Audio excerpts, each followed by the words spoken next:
ជំរាបសួរពុកម៉ែបងប្អូនក៏ដូចជាប្រិយមិត្តនិងសួស្តីបងប្អូនសុទ្ធពេទ្យទាំងអស់គ្នាបាទថ្ងៃនេះហើយជួបអរសូមធ្វើការចែកម្លែកពុកម៉ែបងប្អូនក៏ដូចជាប្រិយមិត្តនិងបងប្អូនសុទ្ធពេទ្យទាំងអស់គ្នាអំពីប្រធានបទសុខភាពមួយទៀតហើយបាទថ្ងៃនេះយើងលើកឡើងអំពីបញ្ហាតាក់ទងឆ្អឹងបាទអញ្ចឹងតាក់ទងឆ្អឹងដែរបាទថ្ងៃនេះយើងមានប្រធានបទថ្មីមួយទៀតដើម្បីចែកម្លែកយើងយកអំពីអាហារជំនួយឆ្អឹងឲ្យសុខភាពល្អដែលភាសាអង់គ្លេសហៅថា diet promoting bone health បាទយើងឃើញនៅពេលបច្ចុប្បន្នហ្នឹងគឺបញ្ហាឆ្អឹងគឺជាបញ្ហាមួយដែលយើងឃើញញឹកញាប់ផងដែរបាទជាពិសេសគឺបញ្ហាពុកឆ្អឹងឬឆ្អឹងស្ពោតឬក៏ឆ្អឹងបាក់បាទយើងឃើញថាអាហារជំនួយឆ្អឹងគឺពិតជាសំខាន់បាទយើងចង់ដឹងថាតើអាហារជំនួយឆ្អឹងឲ្យសុខភាពល្អហ្នឹងមានប្រភេទអាហារអ្វីខ្លះដែលយើងគួរយល់ដឹងបាទយើងចង់ដឹងតើអ្នកគ្នាសូមស្ដាប់ការបកស្រាយពី Hershey Marshall តែម្ដងបាទអញ្ចឹងមេត្តាក្នុងនេះដែល Hershey Marshall ធ្វើការចែកម្លែកយើងឃើញមាន3ចំណុចសំខាន់ទី1គឺសេចក្តីផ្ដើមទី2មុខងាររបស់ឆ្អឹងនិងទី3គឺអាហារជំនួយឆ្អឹងឲ្យសុខភាពល្អបាទយើងចង់ដឹងថាតើឆ្អឹងរបស់យើងនឹងមានមុខងារអ្វីខ្លះហើយនឹងអាហារជំនួយឆ្អឹងសំខាន់មានប្រភេទអាហារអ្វីខ្លះដែលអាចធ្វើឲ្យឆ្អឹងយើងសុខភាពល្អបាទយើងចង់ដឹងតើអ្នកសូមស្ដាប់ការបកស្រាយជាបន្តទៅទៀតបាទអញ្ចឹងយើងមើលសេចក្តីផ្ដើមឆ្អឹងគឺជាសភាពរឹងមាំនៃមនុស្សនិងបំពេញមុខងារជាច្រើនសម្រាប់រាងកាយអាហារដែលអ្នកញ៉ាំប្រចាំថ្ងៃគឺអាចប៉ះពាល់ដល់ឆ្អឹងរបស់អ្នកផងដែរអញ្ចឹងការយល់ដឹងពីអាហារគឺពិតជាសំខាន់សម្រាប់ឆ្អឹងរបស់យើងផងដែរការរៀនអំពីអាហារដែលសម្បូរទៅដោយជាតិកាល់ស្យូមវីតាមីន D និងសារធាតុចិញ្ចឹមផ្សេងទៀតដែលមានសារៈសំខាន់សម្រាប់ឆ្អឹងសុខភាពឆ្អឹងនិងសុខភាពទូទៅរបស់អ្នកនិងជួយឲ្យអ្នកជ្រើសរើសអាហារសុខភាពល្អជារៀងរាល់ថ្ងៃផងដែរបាទនឹងគឺតកតទៅនឹងឆ្អឹងហើយនឹងអាហារដែលមានសុខភាពល្អនេះយើងមើលជាបន្តទៅទៀតតកតងមុខងាររបស់ឆ្អឹងតើឆ្អឹងរបស់មនុស្សយើងមានមុខងារអ្វីខ្លះបាទយើងចង់ដឹងតើគ្នាសូមស្ដាប់ការបកស្រាយជាបន្តទៅទៀតបាទអញ្ចឹងយើងមើលមុខងាររបស់ឆ្អឹងទី1គឺមានមុខងារការពារសរីរាង្គខាងក្នុងសំខាន់បាទដូចជាការពារខួរក្បាលការពារខួរចុងខ្នងបេះដូងសួតជាដើមបាទនឹងគឺជាមុខងារទី1នៃឆ្អឹងរបស់មនុស្សយើងបាទអញ្ចឹងយើងមើលជាបន្តទៅទៀតតកតងមុខងាររបស់ឆ្អឹងទី2គឺឆ្អឹងមានមុខងារផ្ទុកនិងបញ្ចេញខ្លាញ់ពពួកត្រីគ្លីសេរីតបាទជាពិសេសយើងឃើញថាវាផ្ទុកនៅនឹងប្រហោងរបស់ឆ្អឹងវែងជាច្រើនផងដែរបាទអញ្ចឹងយើងមើលបន្តទៅទៀតតកតងមុខងាររបស់ឆ្អឹងទី3បាទចំពោះមនុស្សយើងឃើញថាឆ្អឹងគឺមានមុខងារផលិតគ្រាប់ឈាមបាទអញ្ចឹងគ្រាប់ឈាមទាំង3ក្រុមទាំងគ្រាប់ឈាមក្រហមគ្រាប់ឈាមសផ្លាកែតបាទសិតសឹងតែផលិតនៅនឹងឆ្អឹងជាពិសេសគឺនៅនឹងចុងឆ្អឹងវែងឬក៏ផ្នែកកណ្ដាលនៃឆ្អឹងសំប៉ែតនិងឆ្អឹងខ្លីផងដែរបាទអញ្ចឹងយើងមើលជាបន្តទៀតតទៅមុខងាររបស់ឆ្អឹងទី4បាទយើងឃើញថាឆ្អឹងគឺមានមុខងារផ្ទុកនិងបញ្ចេញសារធាតុរ៉ែបាទដូចជាកាល់ស្យូមហើយនិងផូស្វ័រហើយនិងសារធាតុរ៉ែផ្សេងទៀតផងដែរបាទអញ្ចឹងយើងមើលជាបន្តទៀតតទៅមុខងាររបស់ឆ្អឹងទី5សម្រាប់មនុស្សយើងឃើញថាឆ្អឹងវាមានមុខងារធ្វើការសម្របសម្រួលចលនារាងកាយបាទអញ្ចឹងសម្រាប់ចលនារាងកាយរបស់យើងគ្រប់ប្រភេទគឺត្រូវមានការជួយពីឆ្អឹងដើម្បីសម្របសម្រួលក្នុងការធ្វើចលនាផងដែរបាទអញ្ចឹងយើងមើលបន្តទៀតតទៅមុខងាររបស់ឆ្អឹងទី6សម្រាប់មនុស្សយើងថាឆ្អឹងគឺមានមុខងារទ្រទ្រង់រាងកាយរបស់យើងឲ្យបានរឹងមាំបាទវាអាចទ្រទម្ងន់រាងកាយផ្សេងនៅក្នុងរាងកាយរបស់យើងទាំងនានាទាំងអស់គឺត្រូវការឆ្អឹងជំនួយក្នុងការទ្រទ្រង់ផងដែរបាទអញ្ចឹងទន្ទឹមនឹងមុខងាររបស់វាឲ្យបានសុខភាពល្អយើងត្រូវដឹងពីអាហារផងដែរតកតងជំនួយឆ្អឹងឲ្យសុខភាពល្អបាទយើងចង់ដឹងថាតើអាហារជំនួយឆ្អឹងឲ្យសុខភាពល្អហ្នឹងមានប្រភេទអាហារអ្វីខ្លះដែលយើងគួរយល់ដឹង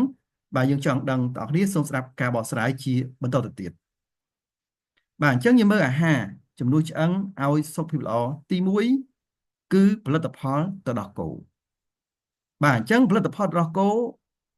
យើងឃើញថាដែលអាចជួយឲ្យឆ្អឹងយើងសុខភាពល្អហ្នឹងមានដូចជាទៅដោះគោដែលមានជាតិខ្លាញ់ទាបបាទជាពិសេសគឺមានកូលេស្តេរ៉ុលតិចបាទហើយនឹងទៅដោះគោដែលគ្មានជាតិខ្លាញ់បាទហើយទៅដោះគោជូរហើយនឹងឈីសជាដើមបាទអញ្ចឹងអាហារផលិតផលដោះគោហ្នឹងគឺពិតជាសំខាន់ដោយសារ វាផ្ទុកនៅកាល់ស្យូមនិងផូស្វ័របាទដែលអាចជួយឆ្អឹងយើងរឹងមាំផងដែរយើងមើលជាបន្តទៅទៀតតកតងអាហារជំនួយឆ្អឹងឲ្យសុខភាពល្អទី2គឺសាច់ត្រីបាទអញ្ចឹងសាច់ត្រីគឺដូចជាសាច់ត្រីធម្មជាតិបាទយើងឃើញថាមាន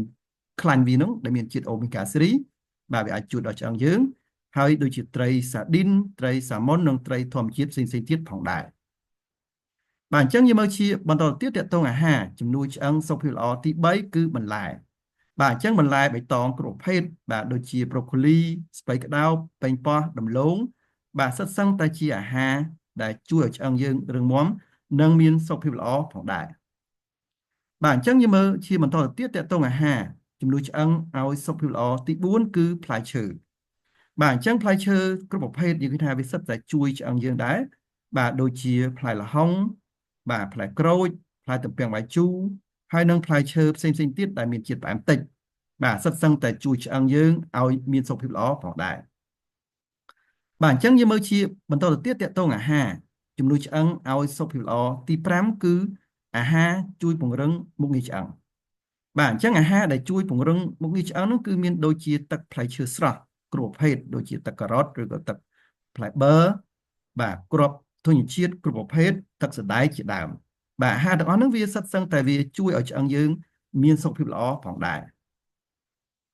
បាទអញ្ចឹងយើងមើលជាបន្តទៅទៀតតកតងអាហារជំនួយឆ្អឹងសុខភាពល្អទី6គឺយើងត្រូវតែជៀសវាងអាហារណាដែលមានជាតិកាហ្វេហើយអាហារណាដែលមានជាតិអាល់កុលពីព្រោះអាហារទាំងអស់ហ្នឹងវាអាចបន្ថយការថយចុះនៃកំហាប់ឆ្អឹងវាធ្វើឲ្យកំហាប់ឆ្អឹងយើងថយចុះអញ្ចឹងវាឲ្យឆ្អឹងយើងស្ពោតនិងឆ្អឹងយើងពុកផងដែរបាទអញ្ចឹងយើងមើលជាបន្តទៀតតកតងអាហារជំនួយសុខភាពឆ្អឹងល្អទី7គឺយើងត្រូវជៀសវាងអាហារដែលមានជាតិផ្អែមច្រើនបាទអញ្ចឹងដូចជាបង្អែមស្ករសដែលមានជាតិផ្អែមច្រើនហ្នឹងឬក៏ភេសជ្ជៈកំប៉ុងដែលមានជាតិផ្អែមហ្នឹងគឺយើងត្រូវតែជៀសវាងហើយនឹងអាហារដែលមានជាតិ gas បាទអញ្ចឹងដូចជា Coca-Cola ឬក៏ដូចជាផ្លែម្ទេសឬក៏ផ្លែម្ទេសផ្លោកជាពិសេសម្ទេសផ្លោកបាទម្ទេសធម្មតាអីទេវាជួយឆ្អឹងវិញប៉ុន្តែម្ទេសផ្លោកវាមានជាតិ gas អញ្ចឹងវាអាចធ្វើឲ្យមានបញ្ហាតាក់ទងឆ្អឹងយើងផងដែរបាទអញ្ចឹងដល់ហ្នឹងគឺជាអាហារសំខាន់ដែលយើងឃើញមានតាក់ទងនឹងជំនួយសុខភាពឆ្អឹងរបស់យើងឲ្យមានសុខភាពល្អផងដែរបើសិនបើពុកម៉ែបងប្អូនក៏ដូចជាប្រិយមិត្តទាំងអស់ចង់តាមដានព័ត៌មានសុខភាពថ្មីៗដែលថ្លៃច្រើនទៀត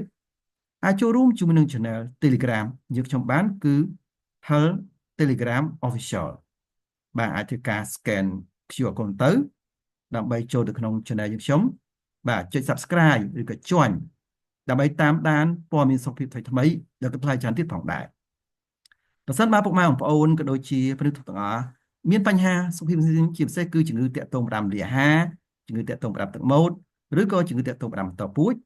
បាទអាចប្រឹក្សាទឹកថ្លៃតាមលេខ Telegram 3ខ្សែគឺ092 59 3350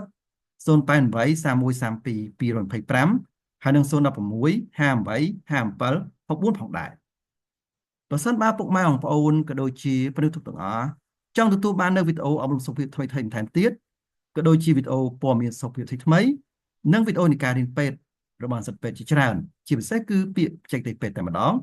បាទយើងអាចចូលទៅក្នុង YouTube Channel វាយពាក្យ Hershub Official បាទដោយអក្សរស្រាប់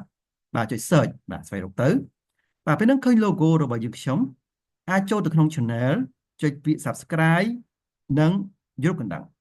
បាទចុចពាក្យ Subscribe និងរូបកណ្ដឹងគឺសម្រាប់អ្នកថ្មីដែលមិនទាន់បាន Subscribe អញ្ចឹងនៅពេលដែល Hershub Official ធ្វើការផុសវីដេអូជាបន្តនឹងឃើញក្នុងបណ្ដាញ YouTube ជាបន្តបន្ទាប់បាទសូមអរគុណចំពោះការគ្រប់គ្រងនិងការ Subscribe ដល់ Channel របស់យើងខ្ញុំផងដែរបាទសូមអរគុណ